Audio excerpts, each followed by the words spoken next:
భారతదేశంలోని అత్యంత విశిష్టమైన ఆలయాల్లో చీపురుపల్లి మండలంలోని శ్రీ మానసాదేవి ఆలయం ఒకటిగా నిలుస్తోందని ఆలయ ధర్మకర్త పిన్నింటి శ్రీనివాసరావు పేర్కొన్నారు. ఆలయ విశిష్టత మరియు భక్తుల నమ్మకాల గురించి ఆయన పలు ఆసక్తికర విషయాలు పంచుకున్నారు. ఈ ఆలయానికి వచ్చే భక్తులు తమ 27 నక్షత్రాలకు సూచనగా 27 సార్లు ప్రదక్షిణ చేస్తారు. ఇలా చేయడం వల్ల గ్రహదోషాలు తొలగి కోరిన కోరికలు నెరవేరుతాయని భక్తుల ప్రగాఢ విశ్వాసం. సంతానం లేని దంపతులకు ఈ అమ్మవారి దర్శనం ఒక వరం లాంటిదని ఆయన తెలిపారు. అమ్మవారిని దర్శించుకున్న వారిలో ఇప్పటివరకు దాదాపు 22 మంది దంపతులకు కవలపిల్లలు జన్మించడం ఇక్కడి మహిమకు నిదర్శనమని ఆయన పేర్కొన్నారు. ప్రతి మంగళవారం మరియు శుక్రవారం అమ్మవారికి ప్రత్యేక పూజలు నిర్వహిస్తారు. ఈ రోజుల్లో ఉత్తరాంధ్ర జిల్లాల నుంచే కాకుండా పొరుగు రాష్ట్రాల నుంచి కూడా వేలాదిగా భక్తులు తరలివస్తారు. ప్రతి పండుగను ఈ ఆలయంలో అత్యంత వైభవంగా ఆగమ శాస్త్రం ప్రకారం నిర్వహిస్తారు. వెల్కమ్ టు ట్రూత్ న్యూస్ ప్రేక్షకులకు. ప్రస్తుతం మనము విజయనగరం జిల్లా చీపురుపల్లి మండలము రామలింగపురం గ్రామంలో ఉన్నాము.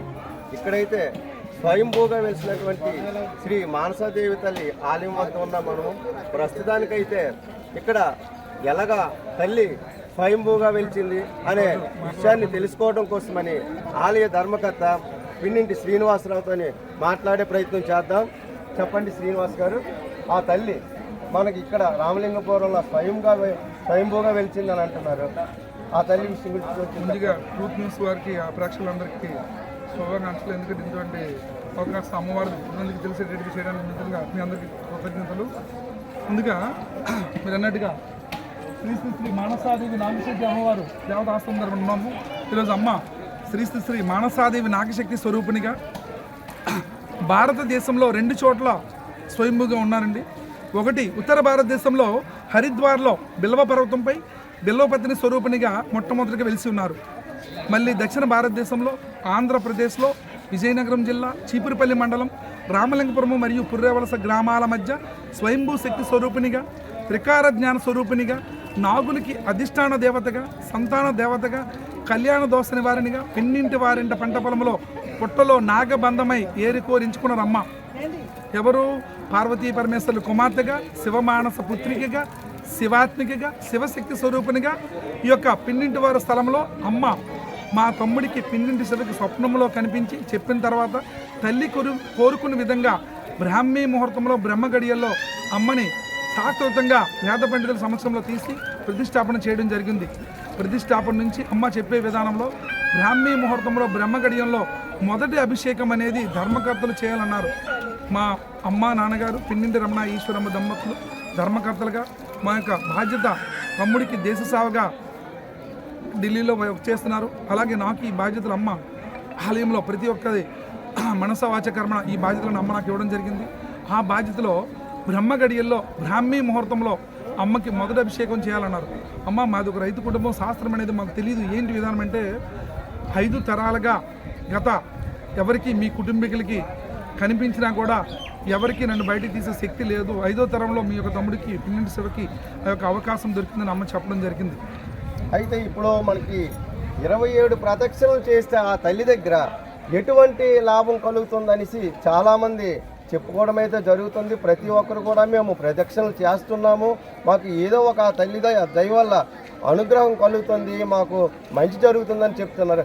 ఆ 27 యొక్క ప్రదక్షిణ వల్ల ఫలితం ఏ విధమైన ఫలితం జరుగుతుందో చెప్పండి శ్రీనివాస్ గారు. అంటే ఇక్కడ అమ్మవారికి 4 విధాలుగా దర్శనం చేస్తారండి.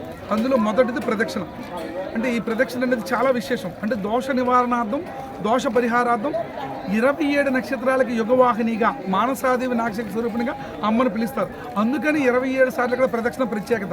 ప్రదక్షిణ మొదట చేయడానికి వచ్చేటప్పుడు అమ్మవారి యొక్క పరిచయం అనేది మనం ఎందుకు వచ్చాం, మనకు కొన్ని ఇబ్బందులు ఏంటనేది ఒక మాటగా అమ్మకి చెప్పిన తర్వాత అమ్మవారి మూలమంత్రం అనేది ఓం శ్రీ మానసాదేవి నమః అనుకుంటూ అమ్మవారి మంత్రం చెప్పుకుంటూ ఆ అడుగులు వేసేటప్పుడు మనం చెప్పిన సంకల్పం, మనం చెప్తున్న మంత్రం, మనం వేస్తున్న అడుగులు ఈ 3 కూడా మనసావాచ కర్మణ అమ్మవారి చుట్టూ తిరుగుతున్న భావనతో చేయగలిగితే ఈ యొక్క శరీరంలో ఏ భాగానైనా దోషమైన శాపమైన ఎటువంటి ఇబ్బందులు ఉండేటప్పుడు మనం వేస్తున్న అడుగుల్లో చెప్పే మాటల్లో సూక్ష్మంగా అమ్మ గమనిస్తూ ఉంటుంది. అలా ఉండేటప్పుడు మన శరీరంలో ఏ భాగమైనా దోషం ఉంటే శాంతింపచేసే అవకాశం అమ్మ భక్తులుగా చాలామంది అనుభవాల రూపంలో అమ్మ నిదర్శనమిచ్చిందని చెప్తున్నారండి. అయితే ఇప్పుడు మనం వస్తున్నటువంటి భక్తులకు ప్రస్తుతం మీరు ఎటువంటి సౌకర్యాలు కలిగిస్తున్నారు శ్రీనివాస్ గారు? ఇక్కడ అమ్మవారికి వారం రోజుల్లో మంగళవారం శుక్రవారం చాలా విశేషమండి. పుట్టినీళ్ళు మెట్టినీళ్ళుగా పిలుస్తారు అమ్మవారికి. అందుకని ప్రతి మంగళవారం శుక్రవారం బ్రాహ్మీ ముహూర్తంలో బ్రహ్మగడియల్లో అమ్మవారికి ఉదయం 3:45 నుంచి సూర్య భగవానుడు వచ్చేలోపు అభిషేకం అనేది, అలాగే బ్రాహ్మీ ముహూర్తం పూజ అనేది చేయడం జరుగుతుంది. ఇది ఆంధ్రప్రదేశ్లో అత్యంత విశేషం. ఎందుకంటే దేవతలకు ఇష్టమైన సమయంలో ఈవిడికి జరుగుతుంది. ఎందుకంటే సూర్య భగవానుడు రాకముందు ఏ ఇంటిలోనైనా ఏ దేవాలయంలోనైనా నియమాలు పాటించకపోయినా మనం చేయగలిగేదానికి ఏ దేవతామూర్తిని తలిచినా ఆ విధానంలో ఖచ్చితంగా ఆ దేవతామూర్తి స్పందన అనేది ఉంటుందండి. ఎందుకంటే మాకు ఇక్కడ నిదర్శనం. అలాగే భక్తులు ఆ యొక్క సమయాన్ని తెలుసుకొని బ్రాహ్మీ ముహూర్తంకి బ్రహ్మగడియల్లో పూజకి అలాగే అభిషేకం చూడడానికి వస్తూ ఉంటారు. అలాగని ఎవరికి అభిషేకం చేయండి అని చెప్పలేదు, కానీ ఇక్కడ తత్వాన్ని తెలుసుకొని అమ్మవారి విశిష్టత తెలుసుకొని చరిత్ర తెలుసుకొని ఇక్కడికి వస్తూ ఉంటారు. ఉదయం 3:45 నుంచి సూర్యభగవానుడు వచ్చేలోపు అమ్మవారికి ప్రత్యేక కార్యక్రమం ఇది. ఎందుకంటే నిజ రూపంలో చూసే అవకాశం ఉంటుంది. అమ్మని పసుపు కుంకాలు, పంచామృతాలు, సుగంధ ద్రవ్యాలు, 5 కేజీల పసుపు, 5 కేజీల కుంకుమ, 10 లీటర్ల పాలు, 10 లీటర్ల పెరుగు, రోజు వాటర్, సెంటు, జాజికాయ, జాపత్రి, కర్పూరము, నలుగుపిండి, నెయ్యి, తేనె, పంచదార, గంధం, పట్టుచీర, పువ్వుల దండలు అమ్మవారికి ప్రతి మంగళవారం శుక్రవారం అభిషేక అనంతరం ఈ ప్రత్యేక అలంకరణ ఉంటుంది. కట్టిన చీర కట్టకుండా, పెట్టిన పువ్వు పెట్టకుండా ప్రతి మంగళవారం శుక్రవారం ప్రత్యేక అలంకరణతో అమ్మవారు భక్తులకి ఇక్కడ దర్శనమిస్తారండి. ఇది విధానం. ఇది ప్రస్తుతానికైతే కొంత శ్రీనివాస్ గారు చెప్తుంది ఏంటంటే, వచ్చిన భక్తులకు కూడా ఎటువంటి ఇబ్బంది లేకుండా మంచినీరు కానీ అన్ని రకాల బాత్రూములు కానీ అన్ని రకాల సౌకర్యాలు ఇస్తూ, అంతేకాకుండా ప్రతి ఒక్కరు కూడా తల్లి దర్శనం చేసుకున్న తర్వాత ప్రతి ఒక్కరికి మంచి జరుగుతుందని చెప్తున్నారు. ఈ విధంగా కెమెరామెన్ బాబుతో ఆదిబాబు, ఆర్సీ, చీపురుపల్లి. స్టార్ట్. పండక్కి ప్రత్యేకమైనటువంటి పూజలు ఏమున్నాయా శ్రీనివాస్ గారు? చాలా మంచి ప్రశ్న అండి. ఎందుకంటే ఈ యొక్క అమ్మవారు అంటే మన హిందూ దేవతామూర్తులు మీరు ఎప్పుడైనా చూస్తుంటే ఆ ఫొటోస్లో కానీ వీడియోస్ మనం ఎప్పుడైనా చూసినప్పుడు ప్రతి దేవతామూర్తులు కూడా సర్పరూపం అనేది ఏదో రూపంలో ఏదో బాగా ఉంటుంది. ఇప్పుడు గమనించండి. అందుకని అన్నింటా నేను ఉన్నాను కనుక ఈ కలియుగంలో ఏరికోరించుకున్నాను.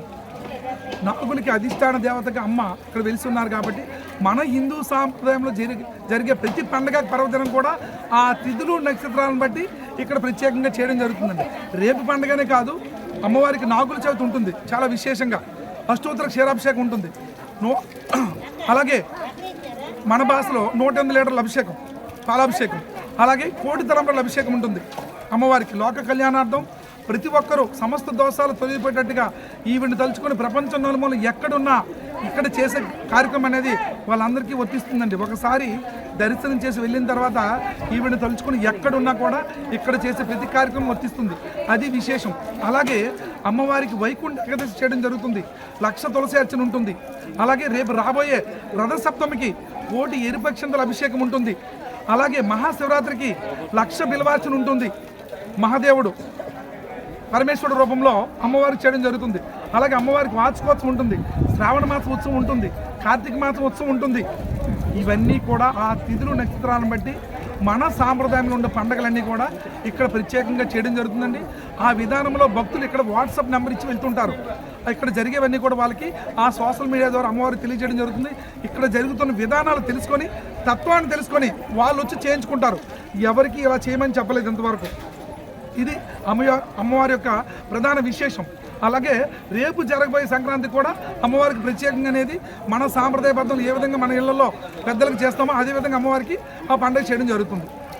సంవత్సరం మొత్తం కూడా ప్రతి నెల ప్రతి పండుగకు కూడాను ఈ యొక్క అమ్మవారి యొక్క కోవిల్లో ప్రతి ఒక్క ప్రత్యేకమైనటువంటి పూజలు చేస్తూ, అలాగే ప్రతి కార్యక్రమాన్ని కూడా వాట్సాప్ ద్వారా అందరికీ తెలియజేస్తామని చెప్తూ ఈ యొక్క శ్రీనివాస గారు అయితే మనకి ఈ వాయిస్ని ఇచ్చారు. కెమెరామెన్ బాబుతో Adibabu, RC, truth news, Cheepurupalli. Truth news ప్రేక్షకులందరికీ విజ్ఞప్తి. ఎందుకంటే అమ్మవారి విశేషాలు అనేది చాలా క్లుప్తంగా ఈ ఛానల్ ద్వారా మీకు తెలియజేయడం జరుగుతుందండి. కాబట్టి చూసేవాళ్ళు ఖచ్చితంగా మీ వీలుని బట్టి ఒకసారి ఆ ఛానల్ సబ్స్క్రైబ్ చేయడానికి ప్రయత్నం చేయండి. అలాగే లైక్ చేయడానికి ప్రయత్నం చేయండి. ఎందుకంటే మరిన్ని విశేషాలు కూడా ఈ ఛానల్ ద్వారా మీకు అమ్మవారి విశేషాలు అనేది ప్రత్యేకంగా మీకు పంపించడం జరుగుతుంది. కాబట్టి భక్తులందరికీ ప్రేక్షకుల విజ్ఞప్తి, ప్రతి ఒక్కరు కూడా సబ్స్క్రైబ్ చేయగలుగుతారని మనకు. అయితే స్టార్ట్. మరిన్ని మంచి విషయాలు ఇలాగే మన దేవతామూర్తులు కావనివ్వండి, ఎక్కడ ఎటువంటి మంచి విషయాలు జరిగినా మీ ముందుకు తీసుకొని వస్తుంది మన ట్రూత్ న్యూస్ ఛానల్. అందరూ దయచేసి సబ్స్క్రైబర్ చేసుకోండి అని మనం చేస్తున్నాం. నమస్కారం.